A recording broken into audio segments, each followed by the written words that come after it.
Canal Patrio, voz e imagen de la sociedad civil.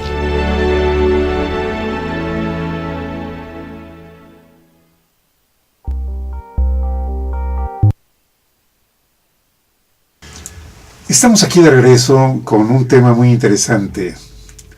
Por supuesto que sí. Poeta en construcción. Y este será nuestro espacio para aprovechar la presencia de Iván y dejar un mensaje para nuestro auditorio. ¿Por dónde quieres llevarlo? Primero, le comentábamos antes de regresar que toda esta disertación sobre la poesía me lleva a entenderla un poco como ecce homo. Ecce homo, cuando Poncio Pilato presenta a Cristo y dice ecce homo, he aquí el hombre. Hay muchísimas interpretaciones de estos, increíbles interpretaciones. Y ahora la poesía como ecce homo es como la poesía he aquí el hombre, es como el ser humano, ¿no? Que bueno, esa es una idea que me ha llegado. Pero yo quisiera preguntar si la poesía tiene una responsabilidad social.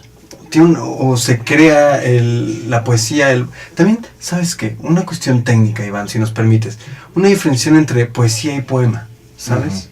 Creo que de pronto a veces no tenemos clara esta diferenciación y dicen qué bonita poesía o qué bonito poema. Sí. Hay muchos elementos ahí delicados que me gustaría ver.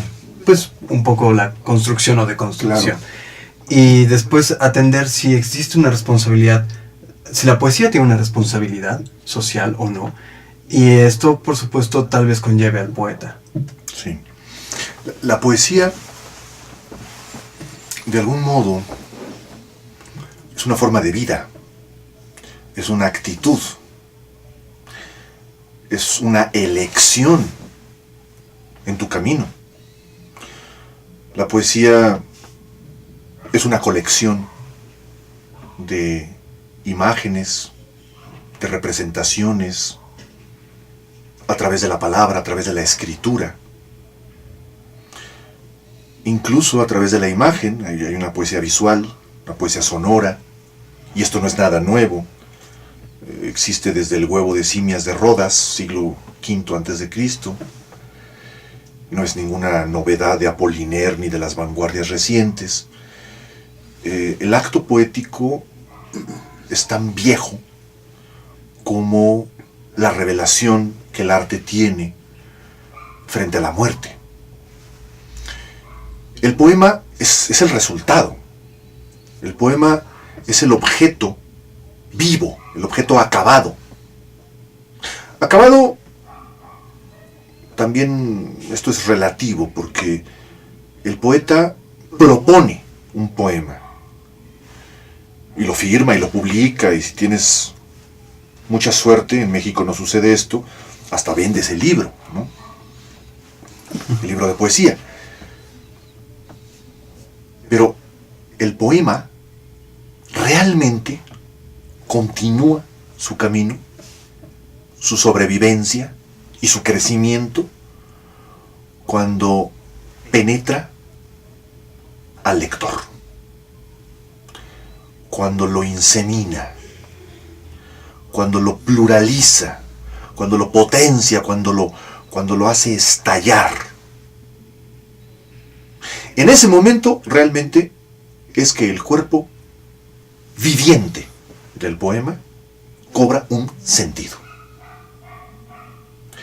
Si yo digo, yo escribo nada más para mi novia, o escribo para mis amigos, eso no es un acto poético, es un acto tierno, es un acto bonito, es un acto privado, es un acto de comunicación que tendrá sus objetivos muy específicos. La poesía no es que tenga un carácter social, es que la poesía es social o no es poesía. Así de sencillo. Y dentro del sentido social que tiene el poema están los grandes temas de los que hablaba Miguel Hernández. La lucha del hombre, el amor, el erotismo, la patria, la muerte. Son contados los poetas que no han hablado acerca de la muerte. Por eso dice Leopoldo Ayala, ¿no? El 2 de octubre que quiso ser 2 de noviembre mexicano, porque es exactamente esa trayectoria, y cuántos rezos, cuántas oraciones, cuánto luto no existe en un 2 de noviembre que nos recuerde eventos de tipo social.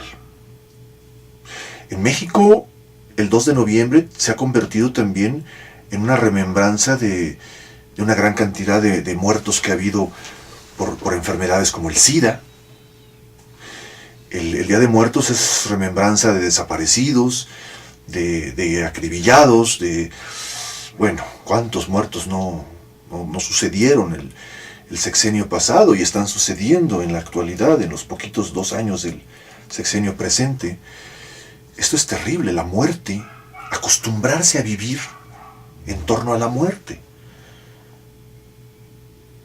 Estamos como mexicanos, esto a mí me pesa, me duele mucho, que estemos aprendiendo a que la muerte se vuelva algo cotidiano. Tan cotidiano que se vuelva algo que nos cause hasta indiferencia. Alguien dijo por ahí, la muerte de un hombre es una gran tragedia.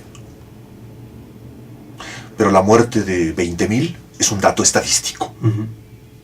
Esto es terrible, porque está empezando a habitar en nuestras mentes sociales, cotidianas, el aprendizaje de la muerte.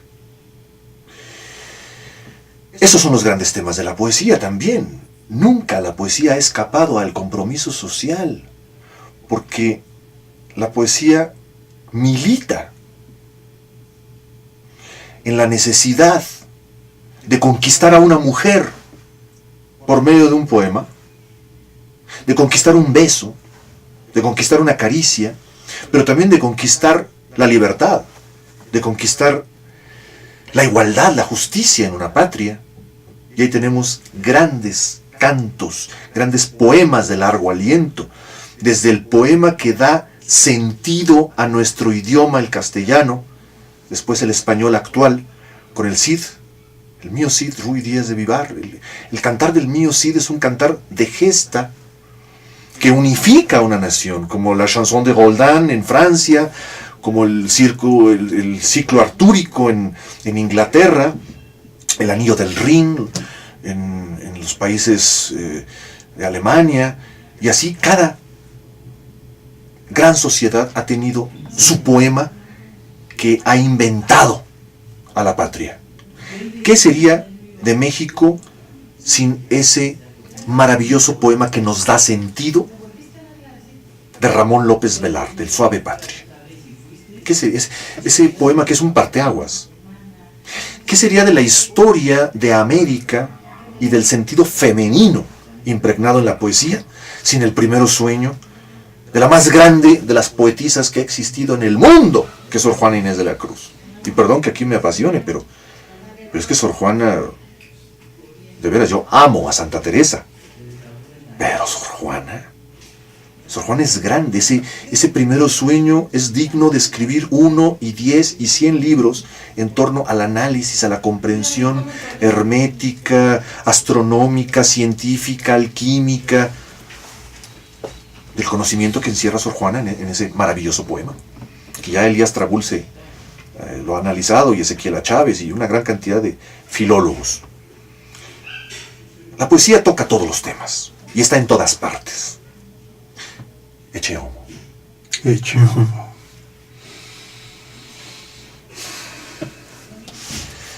Poetas mexicanos. Poetas mexicanos. Poetas mexicanos que a ti en lo personal te han dejado algo, una inspiración, una lección. Primero que nadie, mi gran maestro Raúl Renán, Roberto López Moreno, Ricardo Yáñez,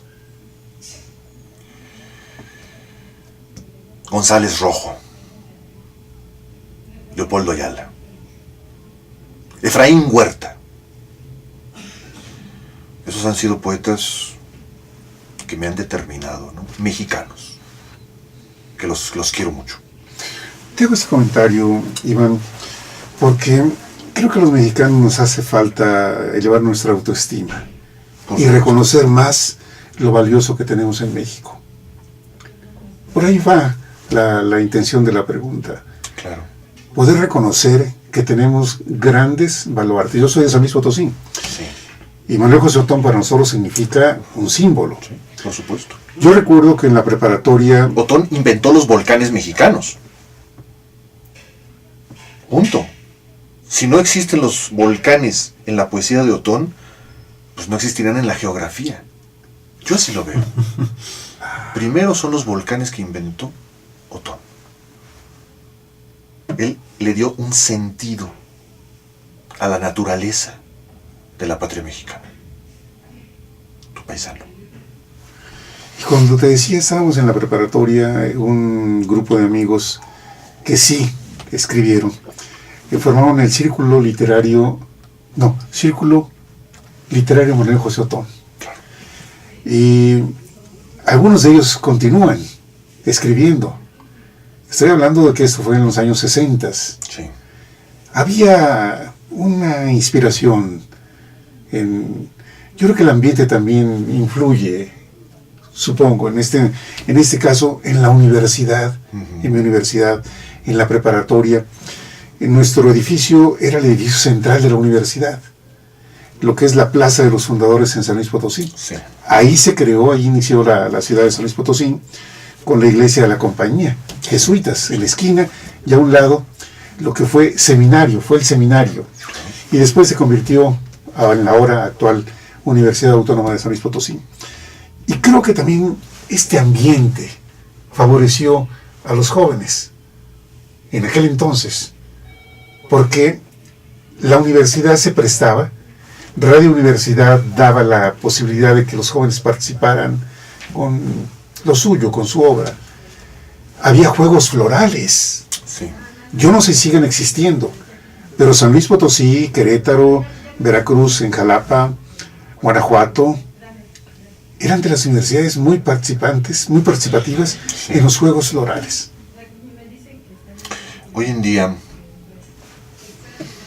gracias a la creatividad, a la profunda imaginación y el compromiso de poetas como Adriana, Tafoya y Andrés Cardo, y su editorial Verso Destierro, se organizan cosas maravillosas como competencias boxísticas de poesía. Es decir, se edifica un ring, se levanta un ring y entran al ring a competir un poeta contra otro poeta. Y cada uno dice sus poemas y son 2 de 3 caídas. Esto es una cosa maravillosa porque la poesía nos posibilita también una diversión, nos posibilita también un espíritu de competencia. Vuelvo al sentido griego, al competir es mostrar a la colectividad tus capacidades y demostrar esas capacidades frente al otro y vencerlo como ese juego cósmico. El ring es un reflejo de los puntos cardinales, pero también es un reflejo entre el arriba y abajo, es decir, el bien y el mal. Por eso hay los técnicos y los rudos, ¿no? O sea, Dios y el diablo, ¿no? Es decir, todo juego, y la poesía también juega, todo juego implica el reflejo de una postura cósmica o cosmogónica. Por eso una competencia es también un simulacro de guerra, o un juego erótico es también un simulacro de competencia, de guerra, entre 2 cuerpos que se van a mutuamente van a competir por el poder, y al final los 2 quedan vencidos, ¿verdad? Evidentemente. Esa es la más hermosa de las guerras, en las que todos perdemos cuando se trata de una guerra erótica. Porque en las guerras sin cuartel, entre los hombres, entre los ejércitos, esas guerras hasta ahorita ninguna ha tenido sentido. Ninguna. No ha habido en la historia de la humanidad una guerra que haya servido para algo positivo, para algo bello, para algo bueno, para algo justo. nuevamente, Santo Tomás. Recuerdo cómo refiere el taoísmo, es el combate florido. Sí, el combate florido, que tiene mucho que ver también con Nezahualcóyotl, Ujú. con nuestro gran poeta texcocano. La poesía da esperanza, la poesía nutre, la poesía es un alimento. No quiero caer en el lugar común de alimento del alma, alimento del espíritu, pero yo cuando me pongo a leer a Federico García Lorca, de su romancero gitano, y escucho una música que me llene, que me traiga un recuerdo, y me tomo una copa de vino, y leo en voz alta con los seres que amo, yo no puedo permanecer solo. Yo me siento privilegiado de tener tanto cuando estoy al lado de quienes amo y de la poesía. No se puede estar solo cuando se tiene un libro de poesía. Se llena uno de recuerdos, se llena uno de vivencias, de anécdotas. Uno acompleta los poemas. Uno da vida, revive a los autores. Pero también uno le da gracias a esos maravillosos objetos que son los poemas por darnos un sentido y por llenar, aunque sea momentáneamente, esos vacíos. Después de leer un poema, siento que hubiera yo corrido, que hubiera yo hecho el amor, que hubiera comido, que hubiera yo bebido lo más delicioso. Es un acto de afirmación de la vida, la poesía.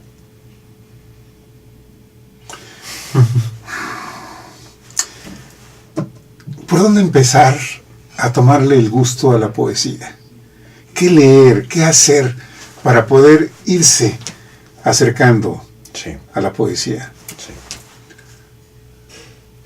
Yo les digo a mis alumnos que empiecen por Benedetti, por Neruda, por poetas, incluso algunos que no me gustan, como Rubén Darío. A mí no me gusta Rubén Darío. Siento que es un poeta que contaminó demasiado. Y no me gusta toda la poesía de Neruda. Y no me gusta toda la poesía de Benedetti. Benedetti. Pero tienen cosas maravillosas. Tienen cosas con mucha luz, con mucha revelación. Es un lenguaje, no quiero decir elemental, es un lenguaje cotidiano, es un lenguaje que nos atrapa, cercano, hogareño. Sí, sí, sí. Entonces eso nos va acercando poco a poco para meternos ya después en ciertas complicaciones. Sabines, por ejemplo. Sabines es tan cercano que es difícil que no nos provoque enjugar una lágrima. Y es de los pocos poetas que cuando yo escucho leer su propia poesía, me gustan. Y me estremecen. Oye, este poema sobre Dios de Jaime Sabines. Esas palabras cotidianas de Jaime Sabines hablando de Dios. Sí, ya lo creo, ya lo creo. Sí, sí, sí. Y ya después poco a poco nos podemos meter en complicaciones, ¿no? Sí. No me gusta la poesía traducida. Me gusta leer la poesía en su idioma original. Por eso procuro leer poesía del idioma que conozco, o del que más me siento comprometido, que es el español. Pero de pronto, no sé, cuando leo una buena traducción de El Cuervo, de Poe, he leído más de 20 traducciones del Cuervo, de Poe.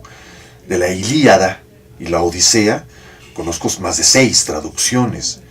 Y cada una es un poema distinto. Es una reinvención. Por eso las traducciones, cada traducción para mí es una obra distinta que se parece o que evoca un poco de lo que quiso decir el autor. Pero es imposible traducir. Es una imposibilidad, eso es un sueño de la comunicación, ¿no? Por eso procuro leer mi propio idioma. Y tenemos tanto desde el siglo de oro. El siglo XX también está lleno de grandes poetas que me encantan, que dicen cosas tan bellas y que nos nutren y que le dan sentido a estos momentos que estamos Claro. pasando, ¿no? Nos dejas picados. Hablando de palabras cercanas, Pues nos sí. dejas con la intención de que vuelvas al programa, Iván. Claro que sí, vamos a hacerlo, vamos a hacerlo. Porque Muy bien. hay que compartir, hay que compartir. Diego, te agradezco muchísimo. Al contrario, Jesús, siempre es un Eres, gran placer. eres muy responsable en todo lo que haces. Gracias. Te lo aprecio muchísimo. Y bueno, saludamos a Slyman Bonilla Así Núñez es. hasta Corea del Muchísimos Sur. besos y abrazos. Slimen. Gracias por haber Muchas estado gracias. con nosotros. Muchas No gracias. se vayan porque yo regreso en unos minutos más. Gracias, Isabel. Muchas gracias. Gracias.